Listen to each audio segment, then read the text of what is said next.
সুবহানাল্লাহ। আউযু বিল্লাহি মিনাশ শাইতানির রাজিম। বিসমিল্লাহির রহমানির রহিম। আসসালামু আলাইকুম ওয়া রাহমাতুল্লাহ। আশা করি আল্লাহ তাআলা আমাদেরকে সুস্থ রেখে তার সকল প্রকার নিয়ামত ভোগ করার তৌফিক দান করছেন এবং তার গুণগান গাওয়ার তৌফিক দান করছেন। তার হুকুম আহকাম সঠিকভাবে জেনে এবং মেনে জীবনযাপন করার তৌফিক দান করছেন। এই জন্য সবাই দিল থেকে শুকরিয়া আদায় করি আলহামদুলিল্লাহ। আজকে আলোচনা করব আমরা মৃত্যুর প্রস্তুতি নেব কেমন করে। আচ্ছা, তার আগে আমি একটা উদাহরণ দিয়ে একটু সহজ করার চেষ্টা করি।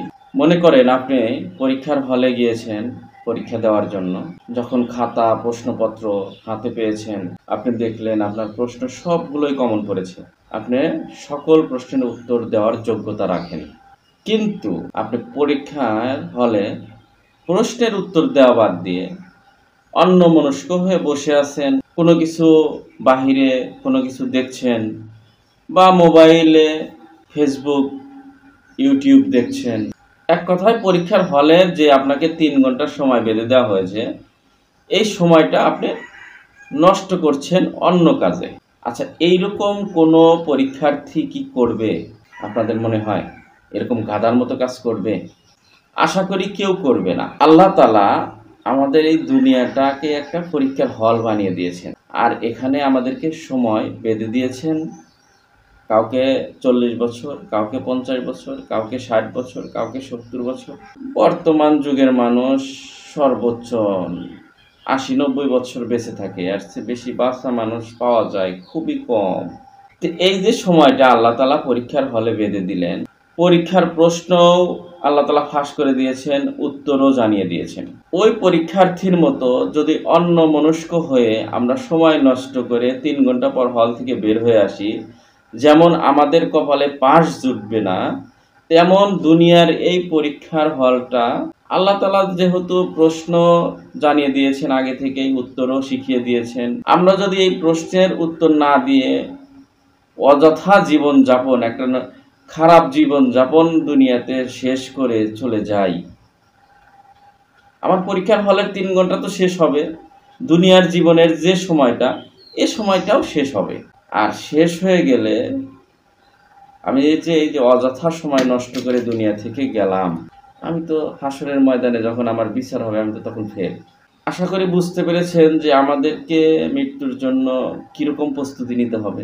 আচ্ছা, আর একটা কথা বলি, পৃথিবীতে এমন কোনো জ্ঞান শূন্য, বুদ্ধিহীন, পাগল বা বোকা, গাধা কোনো মানুষ আছে কি যে আপনি তাকে 1 কোটি টাকা দিলেন, সব 1 টাকার নোট দেওয়ার পরে তাকে বললেন যে এই টাকাটা তুমি যে কোনোভাবে খরচ করতে পারো, তোমার ইচ্ছা। তখন সে কি করলো? এই টাকাটা সঠিক ব্যবহার না করে একটা চুলায় আগুন জ্বালিয়ে দিয়ে 1 টাকা করে ওই চুলার মধ্যে আগুনে ফেলে দিচ্ছে, টাকাগুলো আগুনের মধ্যে ফেলে দিচ্ছে, অর্থাৎ টাকাগুলো পুড়িয়ে নষ্ট করছে। আচ্ছা, এরকম কি ব্যাককেল হোসেন কেউ আছে দুনিয়াতে? কেউ করবে এরকম? কেউ করবে না। অথচ আমরা সবাই কিন্তু এই কাজটা করতেছি। আল্লাহ তাআলা আমাদেরকে যে দুনিয়ার জীবনটা 1 কোটি সেকেন্ড বা 2 কোটি সেকেন্ড আমাদেরকে সময়টা যে দিয়েছে, এই সময়টা আমরা ওইরকম আগুনের মধ্যে একটা একটা করে সেকেন্ড ছেড়ে দিচ্ছি। আমাদের জীবন থেকে কিন্তু ওই 1 লক্ষ সেকেন্ড থেকে সময় প্রতি মুহূর্তে কমে যাচ্ছে। যখন একবারেই সময় শেষ হয়ে যাবে, তখন আল্লাহ তাআলা আমাকে দুনিয়া থেকে নিয়ে যাবেন। আমার কিন্তু জীবনের সেকেন্ড শেষ হয়ে যাচ্ছে। আমাদের কিন্তু এই চিন্তাধারাটা মাথার মধ্যে আসেই না যে আমার সময় ফুরিয়ে যাচ্ছে, আমি সময়টাকে নষ্ট করছি, অযথা নষ্ট করছি, উল্টাপাল্টা কাজ করে নষ্ট করছি। অথচ এই সময়টা আল্লাহর হুকুমে ভালো কাজ করে আল্লাহর জান্নাত পাওয়ার ব্যবস্থা করে আমাকে দুনিয়া থেকে যাইতে হবে। এখন আপনি যেহেতু জানতে পারলেন আপনার জীবনের 1 কোটি সেকেন্ডের মধ্যে থেকে প্রতি মুহূর্তে একটা করে সেকেন্ড চলে যাচ্ছে, অতএব সর্বপ্রথম আমাদের যে কাজটা করতে হবে সেটা হলো বিশ্বাসটাকে শুদ্ধ করতে হবে। কারণ অধিকাংশ মানুষ তার বিশ্বাসের কারণে জাহান্নামে যাবে। অনেক ঈমানদার আছে যারা জানে যে আল্লাহ আছেন। হুজুর পাক সাল্লাল্লাহু আলাইহি ওয়াসাল্লাম দুনিয়াতে আজ থেকে 1400 বছর 1500 বছর আগে আসছিলেন। কুরআন সত্য, জান্নাত জাহান্নাম আছে, কিন্তু তারপরেও মানুষ আল্লাহর হুকুম পালন করছে না। জানার পরেও জান্নাতে যাওয়ার ব্যবস্থা করছে না, মানে তার বিশ্বাসে ঘাটতি আছে। সে জানে যে আল্লাহ তাআলা সকল ক্ষমতার অধিকারী, আল্লাহ তাআলাই সবকিছু করেন, আল্লাহ তাআলার সাথে কোনো কিছু শরীক করা যাবে না, সব কিছু চাইতে হবে আল্লাহর কাছে। এটা জানার পরেও মানুষ মেম্বার চেয়ারম্যানের কাছে চাইতে যায়। সমাজের মধ্যে একটা প্রভাবশালী ব্যক্তির কাছে চাইতে যায়, ভিক্ষুকরা মানুষের কাছে হাত পাতে। তারা কিন্তু জানে যে আল্লাহর কাছে চাইলে আল্লাহ দেবে, কিন্তু যে বিশ্বাস কম, বিশ্বাসটা শুদ্ধ নাই, মিশ্রণকৃত বিশ্বাস, ভালো মন্দের মিক্সড করে বিশ্বাস। এই জন্য আপনার সর্বপ্রথম যে কাজটা করতে হবে যে বিশ্বাসটাকে শুদ্ধ করতে হবে। আল্লাহর সাথে কোনো কিছু মিক্সড করা যাবে না। নবীরা মাখলুকের কাছে সাহায্য চান নাই, যার কাছে সাহায্য চেয়েছেন সেই সাহায্য করেছে। যেমন হযরত জাকারিয়া আলাইহিস সালাম গাছের কাছে সাহায্য চেয়েছিলেন, গাছ তাকে সাহায্য করেছে। হযরত ইউনূস আলাইহিস সালাম মাছের কাছে সাহায্য চেয়েছিলেন, মাছ তাকে সাহায্য করেছে। যে এরকম নবীরা যার কাছে সাহায্য চেয়েছেন সাহায্য পেয়েছে, কিন্তু এগুলো তাদের জীবনে একটা ভুল ছিল। তারা যদি আল্লাহর কাছে সাহায্য চাইতেন তাহলে আল্লাহ তাআলা মাখলুক ছাড়া সরাসরি তাদেরকে সাহায্য করতেন। এবং যে নবীরা মাখলুকের কাছে সাহায্য চান নাই, সরাসরি আল্লাহর কাছে সাহায্য চেয়েছেন, আল্লাহ তাআলা তাদেরকে সরাসরি সাহায্য করেছেন। যেমন ইব্রাহিম আলাইহিস সালামকে আল্লাহ তাআলা নিজে সরাসরি সাহায্য করেছেন। ইব্রাহিম আলাইহিস সালামের কাছে ফেরেশতারা এসে নানা রকম সাহায্য সহযোগিতার কথা বলেছেন, কিন্তু তিনি রাজি হন নাই। তিনি মাখলুকের কাছে সাহায্য নেবেন না, আল্লাহ তাআলার সৃষ্টির কাছে সে সাহায্য নেবেন না, তিনি সরাসরি আল্লাহর কাছ থেকে সাহায্য নেবেন। যখন এরকম একটা কঠোর চিন্তাধারা তার মাথার মধ্যে চলে আসলো, তখন আল্লাহ তাআলা তাকে সরাসরি সাহায্য করলেন। যে সে আল্লাহ তাআলা এখনো আছেন, সে আল্লাহ তাআলা আমাদেরকে এখনো সরাসরি সাহায্য করবেন। আমরা যদি মন থেকে মিশ্রিত বিশ্বাস দূর করতে পারি, আল্লাহ তাআলা অবশ্যই সরাসরি সাহায্য করবেন। একজন মানুষকে যদি বলা হয় যে আজকের রাত্রিটাই আপনার জীবনের জন্য শেষ, কালকে সকালে আজরাইল আলাইহিস সালাম এসে আপনার রূহটাকে নিয়ে যাবে। আচ্ছা, এইরকম কোনো সংবাদ কোনো ব্যক্তি পাওয়ার পরে সে কি অযথা সময় নষ্ট করবে আর আল্লাহর হুকুমের বাহিরে যাবে? সে খাওয়া দাওয়া, দুনিয়ার কাজকর্ম, ছেলে সন্তান, বিবি, সকল কিছুকে একদম বাতিল করে দেবে।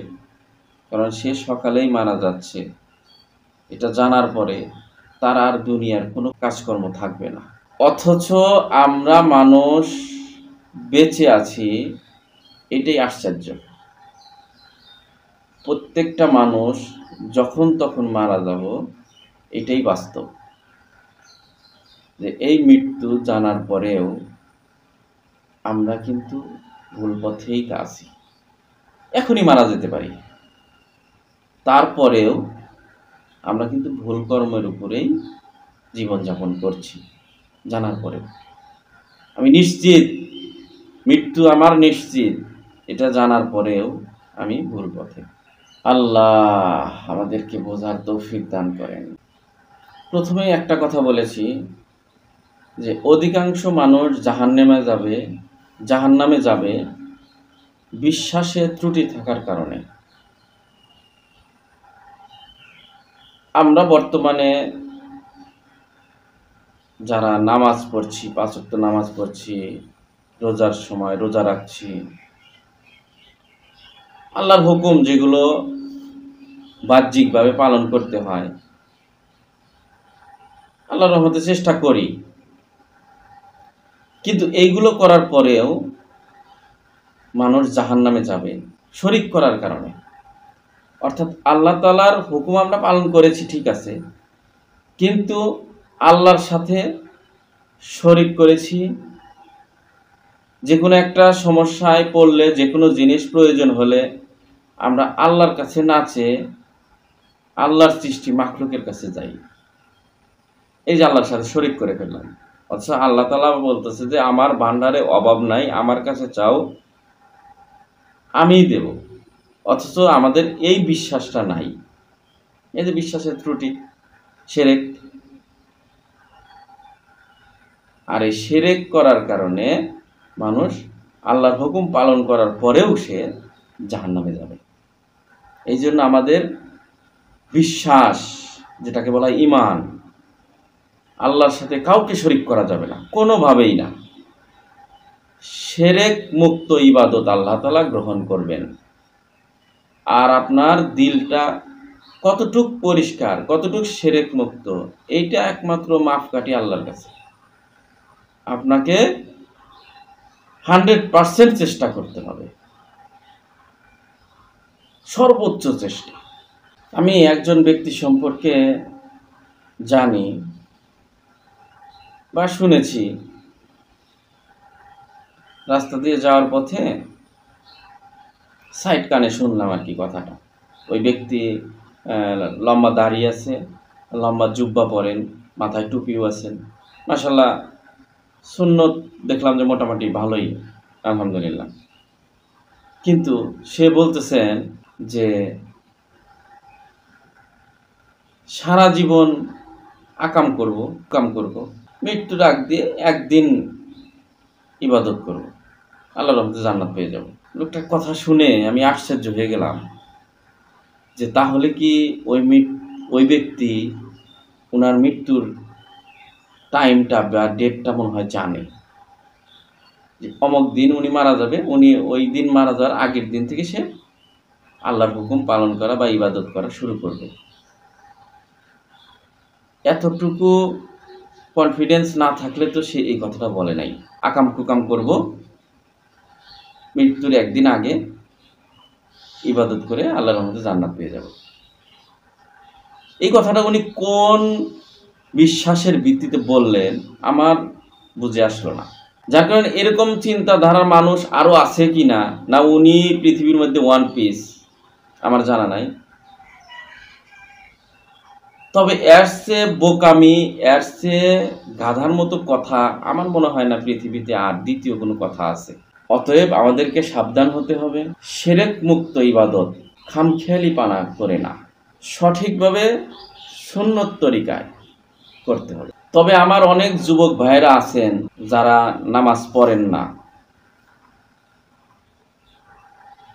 তাদের সম্পর্কেও আমি একটু জানি।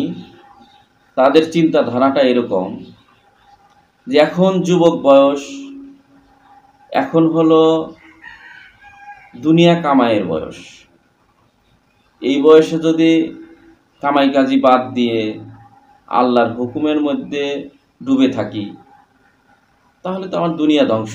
এখন হলো কামাই কাজি করব, বাড়ি গাড়ি করব, বিয়ে শাদি করব, যখন বৃদ্ধ হব তখন হজ করব, আল্লাহর হুকুম পালন করব, নামাজ পড়ব। যুবক বয়সে আসলে এগুলো করার মতো সময় নাই। এরকম চিন্তাধারার অনেক মানুষ আছে যারা এরকম চিন্তাধারা করে দুনিয়ার পিছনে ছুটছে, যে এরকম চিন্তাধারা একদম ভুল এবং বোকামি। আচ্ছা, পৃথিবীতে এমন কোন যুবক ভাই আছেন কি যে আপনার মৃত্যুর গ্যারান্টি দিতে পারবে, আপনার মৃত্যুর ডেট অ্যান্ড টাইম দিতে পারবেন? আপনি যুবক বয়সে মারা যাবেন না এটার গ্যারান্টি দিতে পারবেন? অতএব সময় কারো হাতেই নাই। আল্লাহ তাআলা আমাদেরকে কতটুক সময় দিয়েছেন আমাদের জীবনটা কত সেকেন্ড অতিবাহিত করে দুনিয়া থেকে চলে যেতে হবে এটা একমাত্র আল্লাহই জানে। যেহেতু আমরা জানি না, অতএব প্রস্তুতি এখন থেকেই। টাকা পয়সার মালিক যারা, তাদের মধ্যে একটা ভ্রান্ত ধারণা আছে, যারা পালন করে থাকেন এই নিজেদের এই ভুল ধারণাটা পালন করে থাকেন যে বৃদ্ধ বয়সে হজ করব। আচ্ছা, এরকম চিন্তাধারা যাদের, সে কি গ্যারান্টি দিতে পারবে যে সে বৃদ্ধ বয়স পর্যন্ত বেঁচে থাকবে? আর হজ এমন একটা পরিশ্রমের ইবাদত যেখানে বর্তমান যুগে প্রায় 20 লক্ষ করে মানুষ হয় প্রতি বছর হজ করতে যায়। এখানে শক্তি সামর্থ্যন ওয়ালা মানুষ ছাড়া এই ভিড়ের মধ্যে চলাচল করা যে কতই কষ্ট, যারা বৃদ্ধ বয়সে হজ করতে গেছেন তারা জানেন এবং তারা বলেন হজটা আসলে শক্তি সামর্থ্য থাকা এবং যুবক বয়সে করাই উত্তম। এবং আমিও পরামর্শ দেব যে আসলেই যুবক বয়সেই হজ করা উচিত। মানুষ হজ করে এসে জীবনটাকে শুধরে নেয়, শুদ্ধ হয়, আমল বাড়ে। মানুষ খারাপ কাজ করতে লজ্জা এবং ভয় দুইটাই পায়। আমি একজন হাজি মানুষ, আমি এই খারাপ কাজটা করব, এটা কি সমাজ গ্রহণ করবে, মানুষ কি ভালো চোখে দেখবে, এই যে এরকম একটা চিন্তাধারা মাথার মধ্যে ঢুকে পড়ে, তখন তাকে দ্বারা খারাপ কাজ আর সম্ভব হয় না। এই জন্য আমি পরামর্শ দেব, যাদের অর্থনৈতিক স্বাবলম্বী তারা অবশ্যই যুবক বয়সে হজ করে ফেলবেন। হিন্দুদের মধ্যে একটা প্রথা চালু আছে, তারা যত প্রকার অপকর্মই করুক না কেন, তাদের চিন্তাধারাটা যে আমরা গঙ্গা স্নান করে আসলে আমরা শুদ্ধ হয়ে গেলাম, আমাদের আর কোনো পাপ বা গুনাহ থাকলো না, আমরা একজন ভালো মানুষ হয়ে গেলাম। আর হিন্দুদের এরকম চিন্তাধারাটা হলো যে আমরা বৃদ্ধ বয়সে গিয়ে গঙ্গা স্নান করে আসবো আর আমাদের কোনো গুনাহ থাকবে না। এই চিন্তাধারাটা মুসলমানের মধ্যেও ঢুকে গেছে যে আমরা বৃদ্ধ বয়সে আল্লাহর হুকুম পালন করব বা বৃদ্ধ বয়সে গিয়ে হজ করে আসব, গঙ্গা স্নানের মতো শুদ্ধ হয়ে আসব, আমার আর কোনো গুনাহ থাকবে না। এই হিন্দুয়ানি কালচার আমাদের মধ্যে থেকে দূর করতে হবে। একটি হাদিস বলে কথা শেষ করি। হাশরের ময়দানে আল্লাহ তাআলা যে জিজ্ঞাসা করবেন যে তোমার যৌবন বয়সটা কিভাবে অতিবাহিত করেছ, অর্থাৎ শিশু, বালেক বা বৃদ্ধ বয়সের কথা আল্লাহ তাআলা জিজ্ঞাসা করবেন না। আল্লাহ তাআলা জিজ্ঞাসা করবেন তোমার যৌবন বয়সটা কিভাবে অতিবাহিত করেছ, অর্থাৎ যৌবন বয়সের ইবাদতের হিসাবটা আল্লাহ তাআলা নেবেন। যার যৌবন বয়সের ইবাদত ঠিক আছে, তার বৃদ্ধ বয়সের ভুল ত্রুটি আল্লাহ তাআলা ক্ষমা করে তাকে জান্নাতে দিয়ে দিবেন। আর যার যৌবন বয়সে ভুল আছে, আল্লাহর হুকুম মানেন নাই, দুনিয়ার পিছনে দৌড়াদৌড়ি করছেন, ছোটাছুটি করছেন, বৃদ্ধ বয়সে গিয়ে গঙ্গা স্নানের মতো চান করে নিয়েছেন, হজ করেছেন, আল্লাহ তাআলার হুকুম 5 ওয়াক্ত নামাজ ঠিকভাবে আদায় করেছেন, অথচ যৌবন বয়সে করেন নাই, রমজানে ঠিকভাবে রোজা রেখেছেন, অথচ যৌবন বয়সে রোজা রাখেন নাই, যে এই ধরনের আমলদার ব্যক্তিদের জান্নাতে যাওয়া কঠিন আছে। আল্লাহ জানেন তাকে জান্নাত দেবে কি দেবে না, আল্লাহ জানেন। কিন্তু যৌবন বয়সে যে আল্লাহ তাআলার হুকুম সঠিকভাবে পালন করেছেন, সে যে জান্নাতে যাবে এটা নিশ্চিত।